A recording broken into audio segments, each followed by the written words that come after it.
Film की शुरुआत होती है सैम नाम के एक बंदे से जो ट्रेन में सफर कर रहा होता है। उसकी जिंदगी बिल्कुल भी ठीक नहीं चल रही होती। हर मोड़ पर उसे परेशानी का सामना करना पड़ता है। पता चलता है कि वो एक सुनसान रेगिस्तान जैसे शहर जा रहा है जहाँ उसे नई नौकरी शुरू करनी है। ट्रेन में वो अकेला बैठ के खाना खा रहा होता है और उसके सामने एक औरत बैठी होती है, साथ उसका बच्चा भी होता है। सैम उसके हालात देख के अपना खाना उसे दे देता है। अब जब वो स्टेशन पर उतरता है तो पूरी जगह खाली होती है। हालांकि कंपनी ने कहा था कि रिक नाम का एक बंदा होगा जो उसे लेने आएगा। सैम इधर उधर देखता है, फिर उसे कमरे में एक आदमी दिखाई देता है। सैम उससे बात करने की कोशिश करता है पर वो बंदा उसे इग्नोर कर देता है। सैम उससे पूछता है बाथरूम कहाँ है, तो वो बंदा बस इशारे से बता देता है। सैम को उस पर गुस्सा आता है पर वो चुप रहता है और वॉशरूम चला जाता है। फारिग होने के बाद बाहर से एक आदमी की आवाज आती है, जल्दी निकलो भाई, यहाँ पानी भी पैसों का है। असल में यही वो रिक है जो सैम को कंपनी तक पहुँचाने वाला है। सैम कहता है हो गया भाई, बस निकल रहा हूँ। अब दोनों गाड़ी में बैठते हैं और कंपनी की तरफ रवाना होते हैं। रास्ते में रिक बोलता है तुझे $300 देने होंगे ट्रैवल के। सैम चौंक के कहता है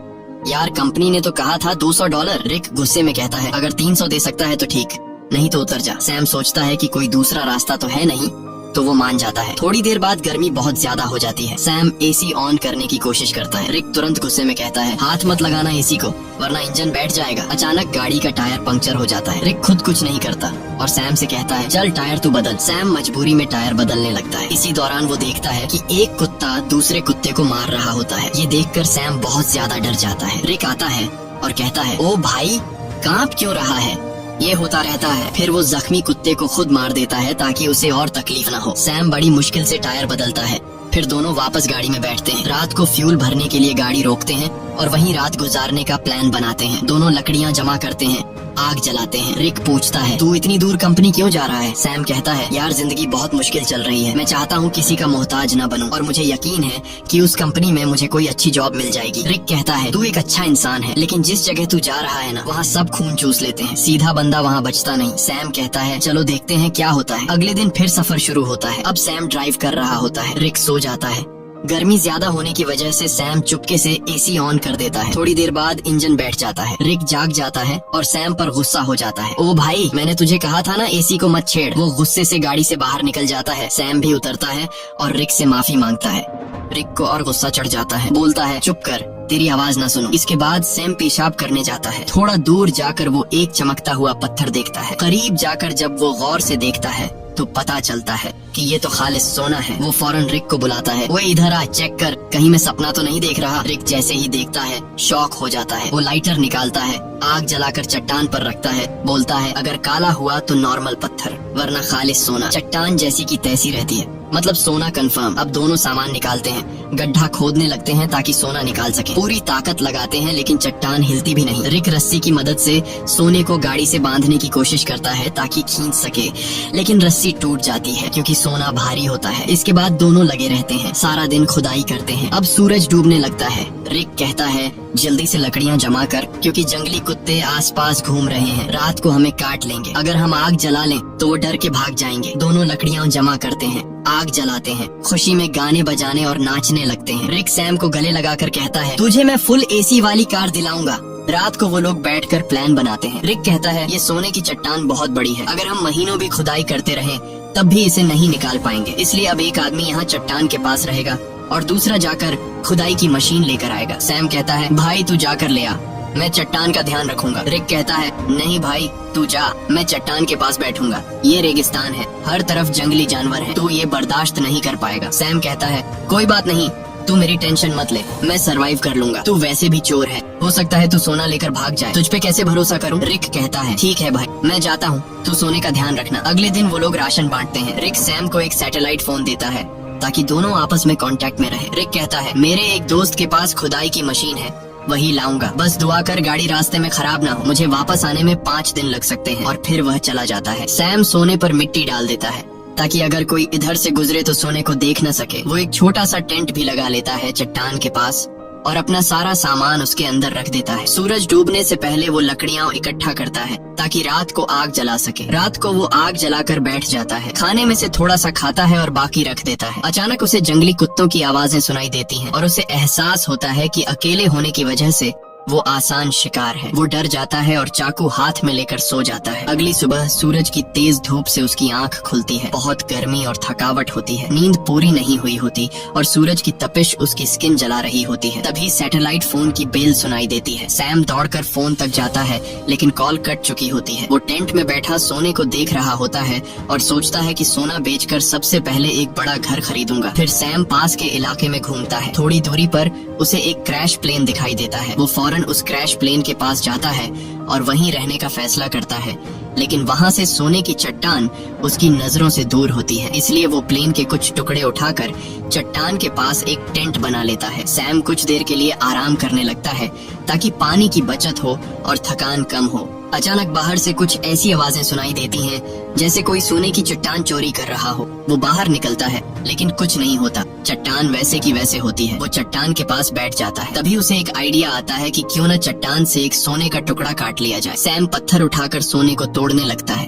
और वो सोने का एक बड़ा सा टुकड़ा तोड़ने में कामयाब हो जाता है और उस पर से मिट्टी साफ कर अपने पास रख लेता है। इसी दौरान रिक की कॉल आती है। सैम बोलता है, ओ भाई तू है कहाँ? सूरज ने मेरा हाल बुरा कर दिया है। रिक कहता है, यार इंजन खराब हो गया है, थोड़ा लेट हो जाऊंगा। सैम कहता है, जल्दी कर, प्यास से मर जाऊंगा। रिक कहता है, मुझे आने में थोड़े दिन और लगेंगे, और फोन काट देता है। रात को सैम आग के सामने बैठा होता है तो कुत्ते चारों तरफ से आवाजें निकालने लगते हैं। सैम को डर लगता है कि कहीं सब कुत्ते एक साथ हमला न कर दें। वो हाथ में जलती हुई लकड़ी पकड़ लेता है ताकि कुत्ते भाग जाएं। वो रात भर कुत्तों के डर से जागा रहता है। सुबह होती है, वो सोना चाहता है लेकिन सूरज ने उसकी खाल जला दी होती है। दर्द से वो सो नहीं पाता। वो पानी पीने जाता है लेकिन पानी भी बहुत कम बचा होता है। इतने में वो देखता है कि एक सांप उसकी तरफ आ रहा है। वो उसे मारने की कोशिश करता है ताकि खा सके, क्योंकि खाना भी लगभग खत्म हो चुका होता है। लेकिन सांप को मारते वक्त पानी की बोतल गिर जाती है और बस थोड़ा सा पानी बचता है। फिर वो दोबारा प्लेन वाले एरिया में जाता है, उम्मीद करता है कि शायद कुछ खाने पीने को मिल जाए। तभी वो देखता है कि दूर से एक इंसान आ रहा है। वो फौरन अंदर जाकर प्लेन में छुप जाता है, लेकिन वो इंसान प्लेन के पास आ जाता है और सैम को बाहर आने को कहता है। करीब आकर पता चलता है कि वो तो एक लड़की है जो उससे बात करना चाहती है, लेकिन सैम उससे बात करने को तैयार नहीं होता। लड़की पूछती है, तुम यहाँ बैठकर क्या कर रहे हो और यही जगह क्यों चुनी? सैम कुछ नहीं कहता, बस चुप रहता है। थोड़ी देर बाद सैम लड़की से कहता है कि वो इस प्लेन में रह सकती है और खुद वहाँ से चला जाता है। लड़की कहती है, तुम मुझसे कुछ छुपा रहे हो। वो सैम के पीछे पीछे चलने लगती है और उसके साथ कैंप तक पहुँच जाती है। वो बार बार सैम से पूछती है, तुम यहाँ कैसे पहुँचे? अब सैम घबरा जाता है। वो सोचता है, इससे पहले कि ये सोना देख ले, किसी तरह इसे यहाँ से भगा दूं। सैम लड़की से कहता है, क्यों आई हो मेरे पीछे? यहाँ तुम्हारी कोई जरूरत नहीं है, तुम्हें यहाँ से चले जाना चाहिए। लड़की कहती है, मैं तब तक नहीं जाऊंगी जब तक ये ना पता चल जाए कि तुम मुझे यहाँ से भगाने की कोशिश क्यों कर रहे हो।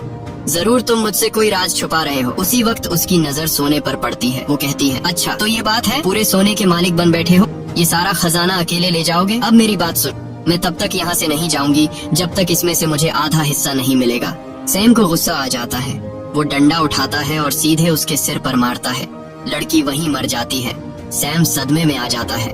उसे यकीन नहीं होता कि उसने लालच में आकर किसी को मार डाला। फिर खुद को संभालता है, उसकी सारी कीमती चीजें उठाता है, एक गड्ढा खोदता है और उसकी लाश को दफन कर देता है। कुछ देर बाद वो देखता है कि एक कुत्ता आकर उस गड्ढे से लाश निकालने की कोशिश कर रहा है। सैम भाग कर आता है, कुत्ते को हटाता है, लाश बाहर निकालता है और आग लगा के बॉडी को जला देता है। अगले दिन उसकी आंख फोन की घंटी से खुलती है। सैम रिक से कहता है, ओ भाई तू कहाँ है? भूख से मेरी जान निकल रही है, अगर तू जल्दी नहीं आया तो मैं भूख और प्यास से मर जाऊंगा। रिक कहता है, सॉरी यार, मुझे पता है तू बहुत तकलीफ में है, मैं जल्दी आ रहा हूँ, बस ये जो खुदाई वाली मशीन है बहुत स्लो है, थोड़ा टाइम और लगेगा। सैम परेशान हो जाता है। भूख प्यास से उसकी हालत खराब है, ऊपर से डर कि कोई जंगली जानवर हमला न कर दे। कुछ देर बाद वो देखता है कि एक गाड़ी सड़क से जा रही है। वो सोचता है, क्यों ना सोने का एक टुकड़ा लेकर यहाँ से निकल जाऊं, लेकिन ज्यादा सोने की लालच ने उसे रोक लिया। वो चाहता तो सोने का एक टुकड़ा लेकर जा सकता था जिससे उसकी जिंदगी बदल सकती थी, लेकिन ज्यादा की चाह ने उसे यहीं रुकवा दिया। सैम शाम से पहले रात के लिए लकड़ियाँ इकट्ठा करता है, लेकिन अचानक एक बहुत तेज रेतीला तूफान आता है। वो टेंट की तरफ भागता है, लेकिन तूफान उसका टेंट उड़ा देता है। सैम जान बचाने के लिए इधर उधर भागता है, लेकिन तभी एक पेड़ उस पर गिर जाता है। तूफान रुकने के बाद सैम खुद को मिट्टी में दबा हुआ पाता है और एक लकड़ी का टुकड़ा उसके पेट के आर पार निकला होता है। पर सैम के मन में सोने की लालच इतनी भर चुकी थी कि वो पेट से लकड़ी निकालने के बजाय सीधे सोने की जगह की ओर जाता है। वो चारों तरफ सोने को ढूंढता है और आखिरकार एक टुकड़ा मिल ही जाता है। सैम खुशी से झूम उठता है। फिर वो अपने पेट से लकड़ी निकालता है और जख्म से बहुत खून निकलने लगता है। वो कपड़े का टुकड़ा लेकर जख्म बांधता है, लेकिन खून रुकता नहीं। मजबूरी में वो आग जलाकर एक डिब्बे का टुकड़ा गर्म करता है और जख्म पर लगाता है। इससे सैम को इतनी तकलीफ होती है कि वो बेहोश हो जाता है। थोड़ी देर बाद होश आता है। उसे हर तरफ वही लड़की दिखती है जिसे उसने मारा था। अब उसका दिमाग घूमने लगता है। उसे समझ नहीं आता कि ये सच है या फिर वहम। तभी फोन बजता है। रिक कॉल करता है। सैम चिल्लाता है, यार वो लड़की हर तरफ दिख रही है। रिक बोलता है, कौन सी लड़की? देख, किसी को सोने के बारे में पता न चले।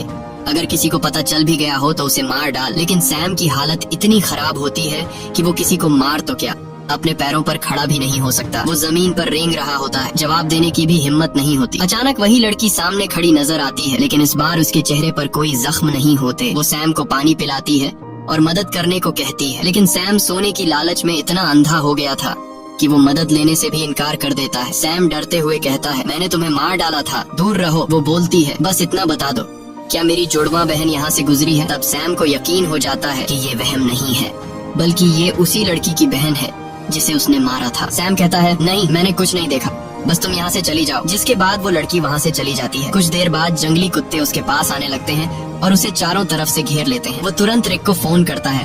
वो रिक से पूछता है कि तुम कहाँ हो, जल्दी आओ नहीं तो ये कुत्ते मुझे मार डालेंगे। वो रोने लगता है। रिक से रिक्वेस्ट करता है कि प्लीज जल्दी आ जाओ, मैं मरने वाला हूँ। रिक कहता है, रुक जा, मैं बस पहुँचने वाला हूँ। तभी अचानक कुत्ते हमला कर देते हैं। एक एक करके सब उसे नोचने लगते हैं। यहाँ हम देखते हैं कि रिक सैम से दूर बैठकर दूरबीन से सब कुछ देख रहा होता है। असल में वो कई दिन पहले मशीन लेकर वहाँ पहुँच गया था और बस वो सैम के मरने का इंतजार कर रहा था ताकि वो अकेले सारा का सारा सोना ले जा सके। जिसके बाद रिक छिप कर खड़ा होता है। वो देखता है कि सैम को जंगली कुत्ते घसीट कर ले जा रहे हैं। तब भी सैम सोने की तरफ देख रहा होता है। जिसके बाद जंगली कुत्ते सैम को नोच नोच कर खा जाते हैं। रिक को जब पक्का यकीन हो जाता है कि सैम मर गया है, वो गाड़ी लेकर सोना उठाने आता है, लेकिन अचानक एक तीर आकर सीधे उसके सीने में लगता है और वो भी मर जाता है।